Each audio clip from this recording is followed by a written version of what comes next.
जब से हम मानव इतिहास को जानते हैं, तब से धर्म किसी न किसी रूप में हमारे जीवन में मौजूद रहा है। लेकिन फिर भी हमें एक लोकतंत्र की स्थापना करनी पड़ी, जिससे कि हमारी जो सामाजिक व्यवस्था है, वो सुचारू रूप से चल सके। और इसी लोकतंत्र के व्यवस्था में हमने एक संसद या विधानसभा बनाया, जिसके माध्यम से हम अपने चुने हुए प्रतिनिधि को वहां भेजते हैं और हम उनके माध्यम से ये सुनिश्चित करते हैं कि इस देश में एक ऐसी व्यवस्था बने, एक ऐसा कानून बने, जिसमें हर एक व्यक्ति को अपने योग्यता के अनुसार उसको रोजगार मिले और जितनी कमाई उसको अपने रोजगार से मिले, उस कमाई में वो अपने जीवन के मूलभूत ज़रूरतों को पूरा कर सके। चाहे वो खाने का मामला हो, चाहे वो दवा का मामला हो, चाहे वो शिक्षा का मामला हो, चाहे उसकी ज़रूरत से कुछ जुड़ी मूलभूत ज़रूरतों का मामला हो, वो सारी ज़रूरतों को जो है कि पूरा कर सके। लेकिन वर्तमान समय में जिन प्रतिनिधियों को हमने चुनकर संसद या विधानसभा में भेजा है,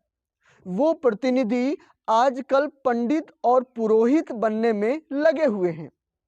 अगर मैं बात करूं, तो अगर वर्तमान समय की राजनीतिक व्यवस्था को अगर आप देखें, तो चाहे वो राम लला के प्राण प्रतिष्ठा की बात हो, चाहे वो अयोध्या मंदिर की बात हो, चाहे वो दिल्ली सरकार की बात हो, सर नेता अपने अपने तरीके से अपने अपने धार्मिक रुझानों में जताने में लगे हुए हैं। अगर आप धर्म को थोड़ा सा बारीक नज़र से देखो, तो धर्म एक ऐसा मामला होता है जिसमें व्यक्ति खुद को जानने की कोशिश करता है और उस शून्य को जानने की कोशिश करता है, भगवान से संबंध साधने की कोशिश करता है और यह बेहद आंतरिक होता है। हर एक आदमी वह किसी न किसी धर्म के माध्यम से, किसी न किसी गुरु के माध्यम से वह इस व्यक्तिगत व्यवस्था यानी धर्म को समझने की कोशिश करता है। लेकिन जब कोई व्यक्ति इसी धर्म को दिखावे के तौर पर लोगों में जो है कि अपने आप को प्रकट करने लग जाए, तो मुझे नहीं लगता कि धार्मिक तौर पे इस पूरे सोच का वास्तविक धर्म से कोई संबंध हो। लेकिन अगर आप इस मौजूदा राजनीति को देखें, तो चाहे मौजूदा प्रधानमंत्री नरेंद्र मोदी हों, वह मंदिर मंदिर अगर आप 2 महीने से पूरी राजनीतिक प्रक्रिया को देखें, तो मंदिर मंदिर घूम रहे हैं। मीडिया के माध्यम से, अपने कार्यकर्ताओं के माध्यम से यह जताने की कोशिश कर रहे हैं कि वो कितने धार्मिक हैं, वह धर्म में कितने डूबे हुए हैं। और अगर आप गौर से देखें, तो सिर्फ नरेंद्र मोदी ही नहीं, बल्कि पूरी सरकार, पूरी राजनीतिक व्यवस्था, पूरा शासन का तंत्र अपने आप को हिंदू धर्म का अनुयायी बताने में लगा हुआ है और यह दिखाने में लगा हुआ है कि सिर्फ वही है जो हिंदू धर्म का प्रतिनिधित्व कर रहा है, जिसको हिंदू धर्म की चिंता है और वह धार्मिक है। अगर आप वास्तविक तौर पे देखें, तो इस देश के प्रधानमंत्री नरेंद्र मोदी के जो वास्तविक काम है, वह यह है कि उन्हें यह बात सुनिश्चित करनी चाहिए कि देश में किस तरीके का एक माहौल बनाए, जिसमें सारे धर्म के लोग अपनी धर्म की आज़ादी या धर्म की अभिव्यक्ति को अच्छी तरीके से व्यक्त कर पाएं। या फिर उनको यह बताना चाहिए कि इन 10 सालों के अंदर उन्होंने रोजगार क्षेत्र में ऐसा क्या काम किया है जिससे कि लोग आर्थिक तौर पे मजबूत हुए हैं। उन्हें यह बताना चाहिए कि प्रति व्यक्ति आय इन 10 सालों में कितनी बढ़ी है, महंगाई कितनी कम हुई है। या फिर उनको यह बताना चाहिए कि जो हाशिए पे जो किसान थे,